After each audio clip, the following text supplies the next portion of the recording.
story you are about to hear is true. Only the names and locations have been changed to protect the innocent. Fatima Cigarettes, best of all long cigarettes, brings you Dragnet.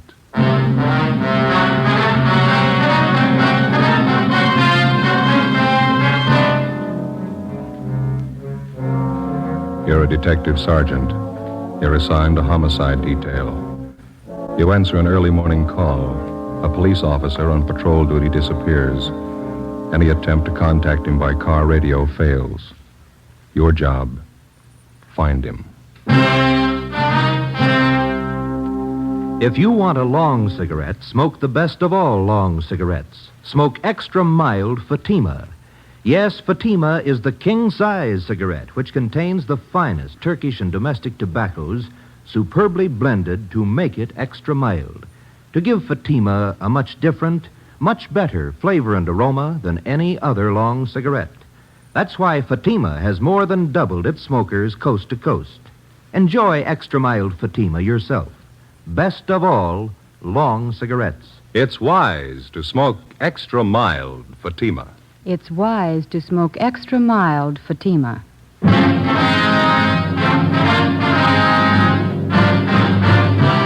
Dragnet, the documented drama of an actual crime. For the next 30 minutes, in cooperation with the Los Angeles Police Department, you will travel step by step on the side of the law through an actual case from official police files. From beginning to end, from crime to punishment, Dragnet is the story of your police force in action. It was Monday, June 4th. It was sultry in Los Angeles. We were working the early morning watch out of homicide.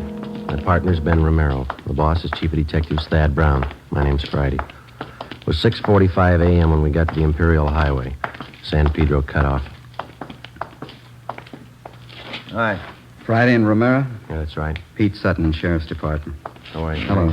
We got here as soon as we could. Inspector Bowers fill you in? Yeah, Ed Baxter and Central Homicide told us to check with Bowers at the sheriff's office. And Bowers directed us to come out here and lend you a hand. This thing happens so close to the county line, they figure both departments ought to go to work on it. Sure, glad to have you.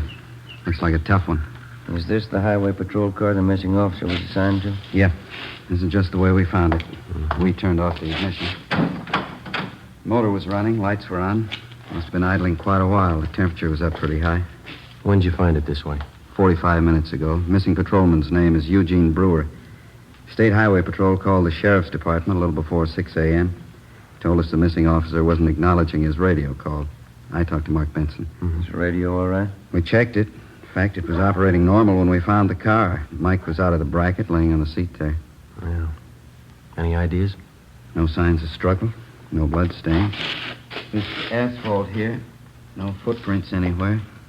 Nothing on the shoulder of the road. You said the car was running? That's right. That eliminates any engine trouble. Yeah. No, there's more to it than that. Gotta be. Nobody has any idea why or when he left his car. Huh? You've got it all. You know as much as we do. What was the check on Brewer?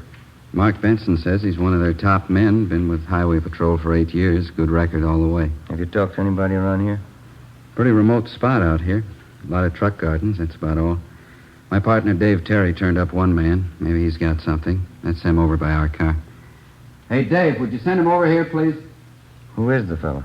One of the farmers. Works a truck garden out here. Name's Henry Taniguchi. Lieutenant Sutton? Yes, sir. Mr. Taniguchi, this is Sergeant Friday in Romero. Oh, yes, sir. Oh, yes, sir. I know you filled my partner in, but would you mind going over it again for us? Oh, all right. I can tell you very little. You know, we start work early in the garden. Yes, sir. Conrad, a fellow I work with, Conrad Ishikawa, we started in the string beans about 5 o'clock this morning.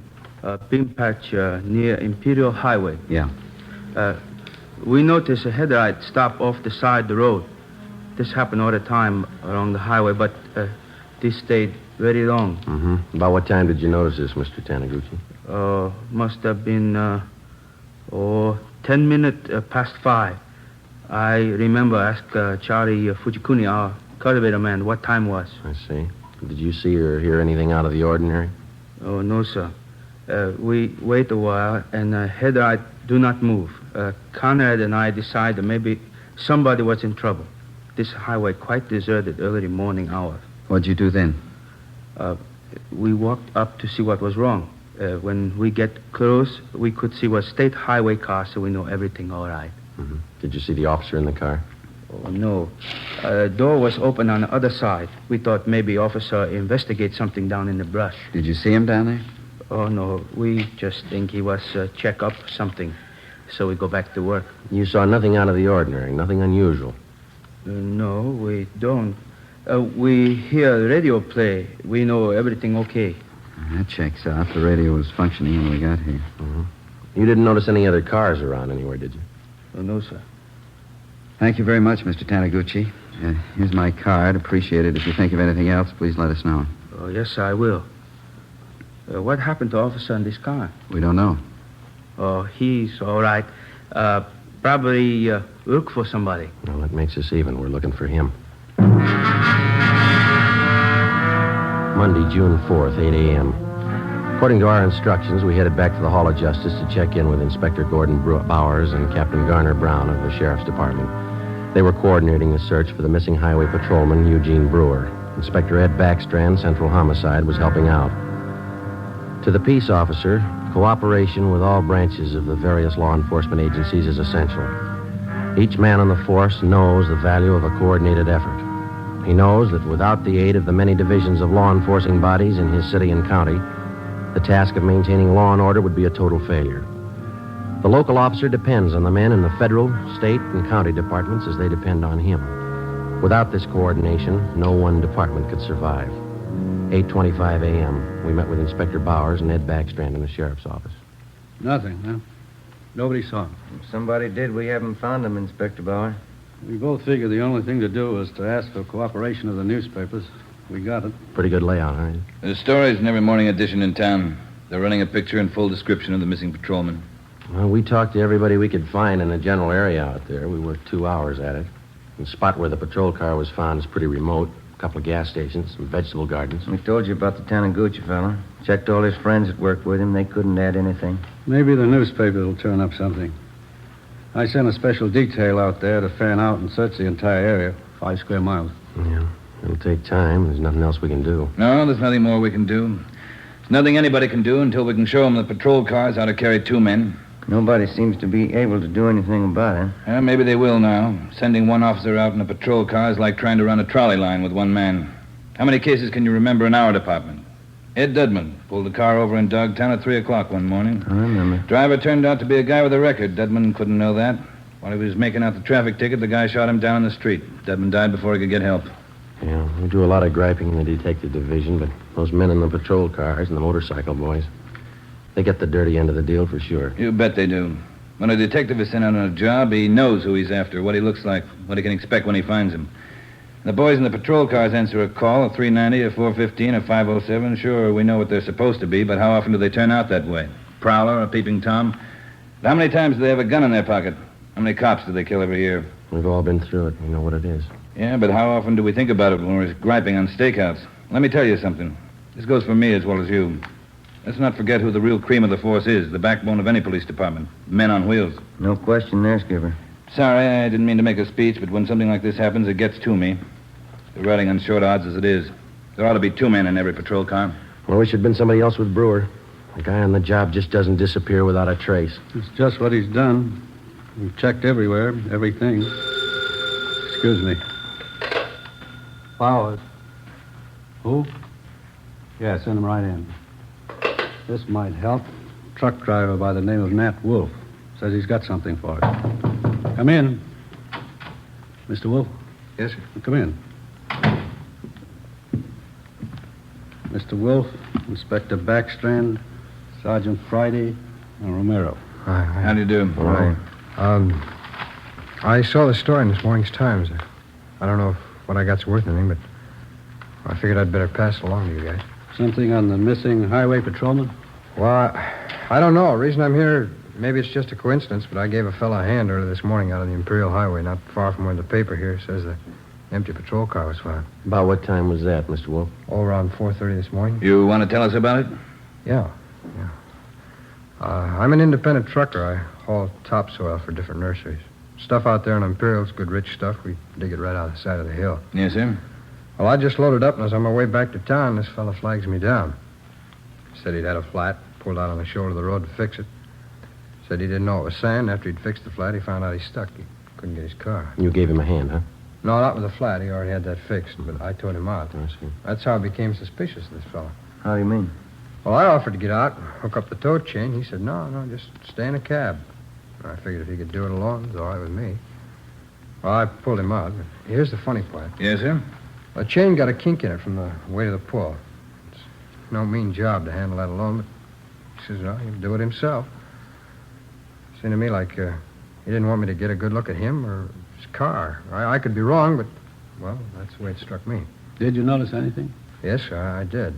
For one thing, I got a look at him when I threw on my backup lights and his car. That's a real funny one. What do you mean? Well, this is a fairly new car.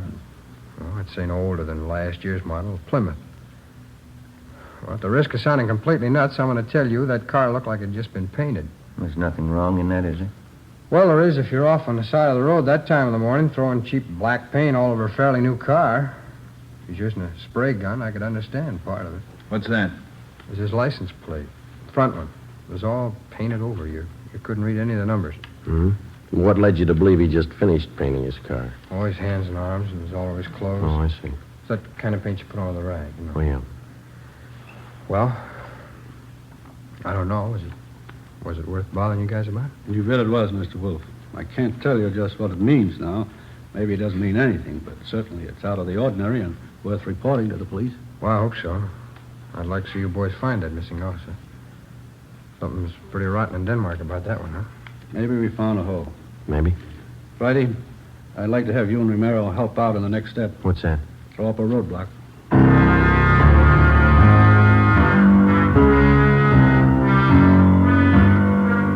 10:30 a.m. Before we left the sheriff's office, the truck driver, Nat Wolf, gave Inspector Bowers a description of the man in the Plymouth sedan. Together with Lieutenant Pete Sutton and Dave Terry, we drove to the Imperial Highway. Nat Wolf showed us the spot beside the road where he towed the man. The area was checked, and sample scrapings of the black paint were taken. There was no chance of taking a tire impression because of the loose sand in the area. All physical evidence was taken back to the crime lab for analysis. Nat Wolf returned to the office to check through mug books for possible identification of the man he helped out. Meantime, a special detail of men continued to search the area where the missing patrolman had disappeared. 3 a.m. According to instructions, a roadblock was established at the spot where the abandoned patrol car had been found. Imperial Highway, San Pedro cutoff. Los Angeles. You're not going to aim 6 and Spring, 118. Police business. Yes, sir. Wonder if you could help us out. Certainly. You travel this highway every night, ma'am? Yes, I do. I'm in the vegetable business. Did you come this way last night about this time? I run pretty much on schedule. Yes, I did. Did you notice anything unusual along the highway? I bet I know what this is about. That missing highway patrolman. Yes, ma'am. We're stopping everybody to see if they can give us any information that might help us out. Well, I wish I could, but I didn't see a thing. That poor fella. Do you think you'll find him? We're trying awful hard. Sorry, I can't help you. Can I go now? Yes, ma'am. Thank you. How'd you do? Nothing. What time you got, Joe? Almost 4. Got a little more hot coffee in that jug. You want some? It's fine with me, yeah. Mm-hmm.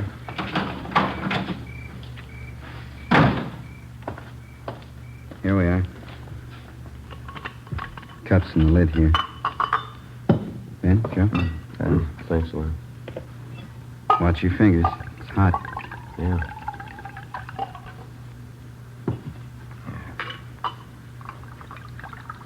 It's good. I'll take this one. I want to put my coffee on the fender here. Don't knock it off, huh? No worries. Thank you. Hey, wait a minute. Wait a minute, fella. Can you see my light? I haven't even got a cigarette. I mean my flashlight. I got a cigarette lighter if that'll do you any good. You've been drinking, haven't you? Yes, I have. I never get drunk, but I've had a little drink. I'm sorry, but I'm going to have to ask you to pull over to the side of the road. Okay. What happened to my car? It's broke. You better let me do it, huh? You want to slide over a little bit there? I never pick up hitchhikers. No, I'm just going to move your car off the side of the highway now. Any trouble, Joe? No, 502. We'll have to hold him a while. We'll tell your friend to get in, too. It's a sedan. We're not going far.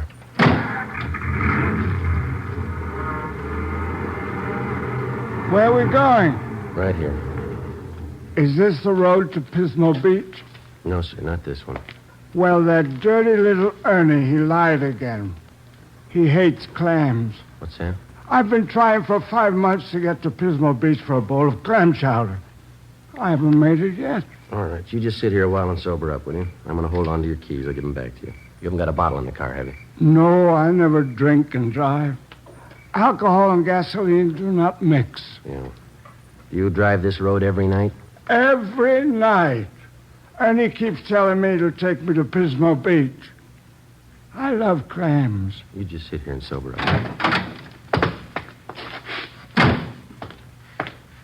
Happy drunk? Yeah, he's too drunk to drive.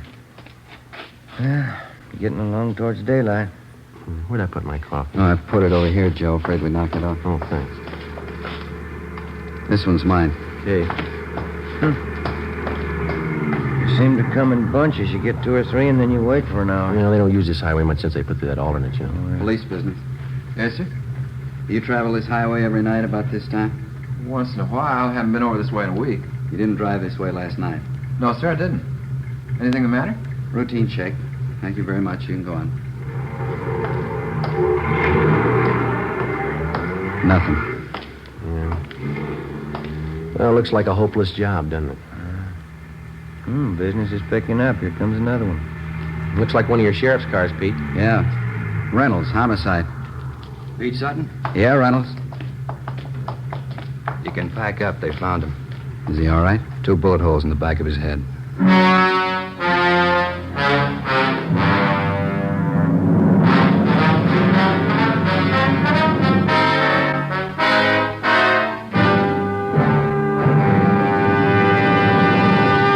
You are listening to Dragnet, the case history of a police investigation presented in the public interest by Fatima Cigarettes. If you smoke a long cigarette, it will be in your interest to listen to a typical case history of a Fatima smoker. It's the case of Northwest Airlines stewardess Jean Madsen. You'll see her picture in leading magazines this week. Now, her actual signed statement. There's one thing I really look forward to after a long flight, a good, mild smoke. That's why I prefer king-size Fatima. It's milder than any other long cigarette I've tried. Yes, I agree. It's wise to smoke extra mild Fatima. And so do more and more smokers every day. Actual figures show extra mild Fatima has more than doubled its smokers coast to coast. So enjoy extra mild Fatima yourself. The king-size cigarette, which contains the finest Turkish and domestic tobaccos, superbly blended to make it extra mild. You will prefer Fatima's much different, much better flavor and aroma. You will agree. It's wise to smoke extra mild Fatima. It's wise to smoke extra mild Fatima. Best of all, long cigarettes. 5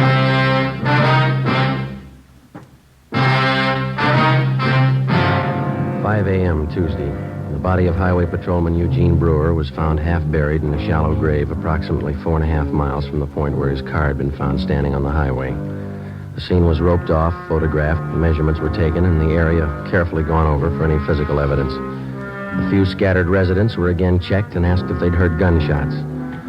Since the nearest dwelling to the place where the body was found was 2 miles, there was a possibility that they could have not heard the shots.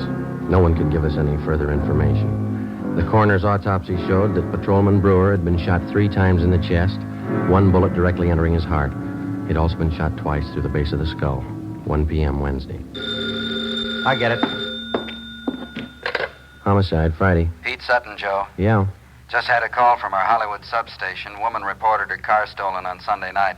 Thought the guy was going to bring it back. That's why she didn't report it sooner. What about it, Pete? It's a Plymouth sedan, last year's model. Same type the truck driver told us about. Sounds good. We already have a broadcast out on it. We're putting out an APB now. You want to check and see if they got it on tonight's hot sheet? Right. Anything on the guy who stole the car? Boyfriend of the woman who owned it. He left her in a restaurant and got away with her car. You remember the description of the guy the truck driver helped out Monday morning? Mm-hmm. The guy that stole this woman's car, it's the same. Yeah. Still doesn't prove he had anything to do with it. Doesn't prove he didn't. The Together with Pete Sutton and Dave Terry from the sheriff's office, we drove out and interviewed the woman whose car had been stolen. She told us that the man who had taken her car had also been seen in the company of one of her girlfriends, a Miss Helen Farrell, who worked as a cashier at a Hollywood theater. The Farrell girl identified the man as Mike Lapino, and she gave us a snapshot of him. She also gave us his last known address. We had no actual tie-in between the theft of the woman's car and the murder of patrolman Eugene Brewer, but the circumstantial evidence made it at least worth checking out. The only car known to have been in the vicinity the morning of the murder was the car the truck driver, Nat Wolf, had reported. The same make and model car had been stolen the night before the killing. The general descriptions of the man from two different people tallied closely. We figured before we'd pass this lead by, we'd check it out all the way. 4 p.m. Wednesday. We met with Inspector Bowers at the sheriff's office. We checked this Lapino's apartment, found a shirt and a pair of pants. Black paint on both of them. I sent for that truck driver, Nat Wolf, to identify this picture here. You find anything else in the apartment? Well, this address book, there's no local places in it. They're all Las Vegas, Nevada addresses. That's it, huh? Yeah. What'd you get from the record bureau on the guy? The I Bureau pulled the package on him. That is Mama sheet. Thank you. Mike Lapino. Spent some time at San Quentin. Armed robbery, grand theft auto, assault. Pretty good record. We're still not positive he had anything to do with the Brewer killing, but he's had the training for it. Yeah? Send him right in. Nat Wolf. Come in, Mr. Wolf. Thanks. A dirty shame about that boy. I read about it in the papers. Yeah. Got a photograph we'd like you to look at, Mr. Wolf. You bet. Yeah, that's the man. You're sure? Sure. No mistake. Hey, why do you suppose he was painting that car at 4 o'clock in the morning? Maybe that's what that patrolman wanted to know.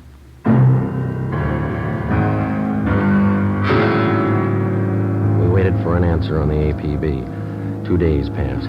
Saturday, June 9th. We received a phone call from the Las Vegas, Nevada Police Department. The stolen black sedan had been found in the downtown area of Las Vegas. We requested them to put a stake out on the sedan and asked them not to disturb either the car or its contents.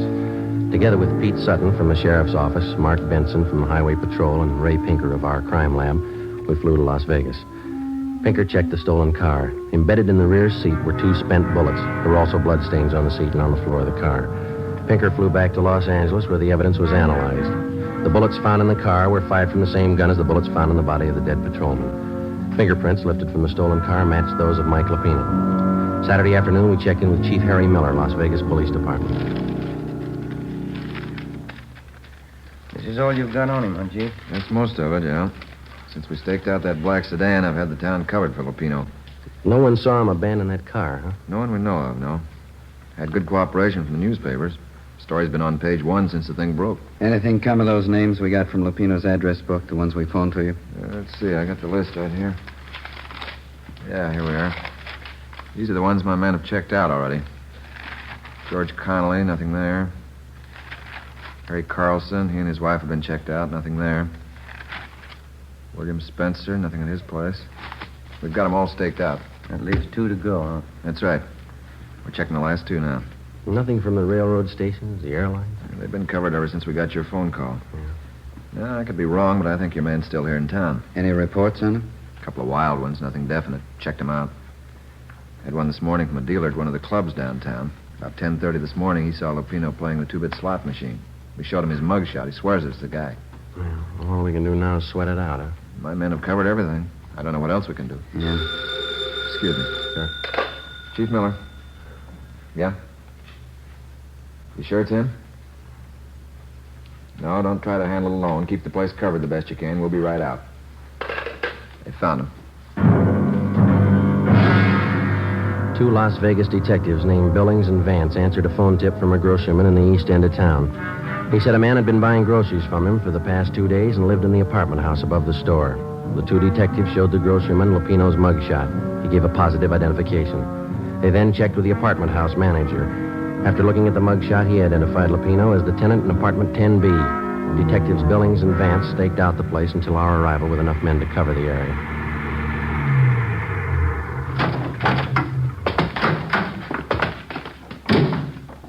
Vance? Yeah, Chief.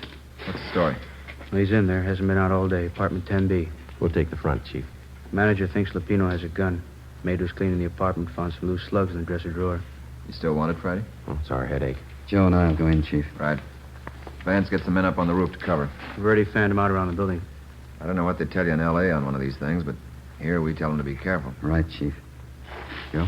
Let's go.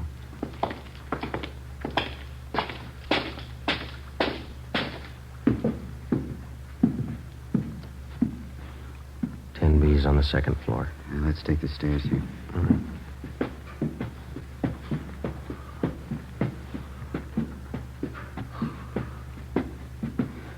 It's a long way up, isn't it? Yeah.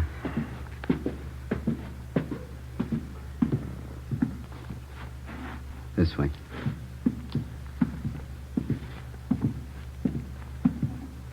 Here we are. You cover, huh? Yeah.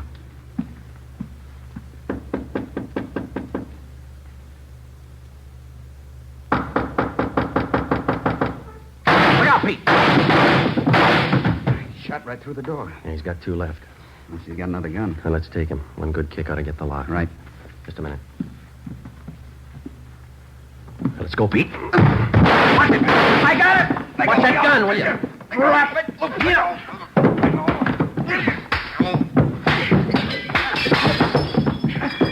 Let it alone, Lupino. I got it. All right, come on, get up. You all right, Pete? Okay. I get the cuffs. What's the big idea? You tell us. You killed that patrolman. He got tough. You didn't have to kill him. Spotted the stolen car. What else could I do? Come on, you. He had as much chance as I did. That figures. Yeah. 2 bullet holes in the back of his head.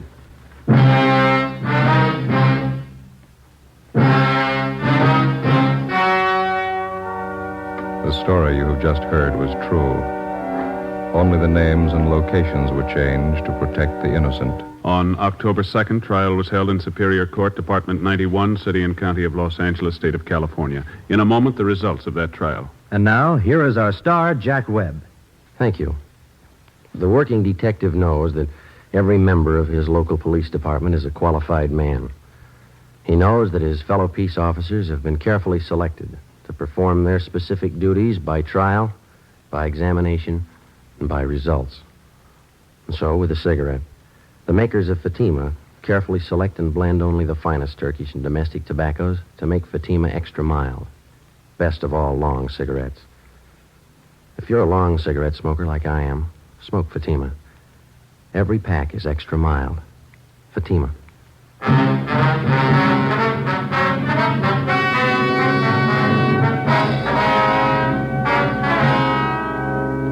Michael Everett Lupino was tried and convicted of murder in the first degree. The jury failed to recommend the death penalty. Lupino is now serving his life term in the state penitentiary.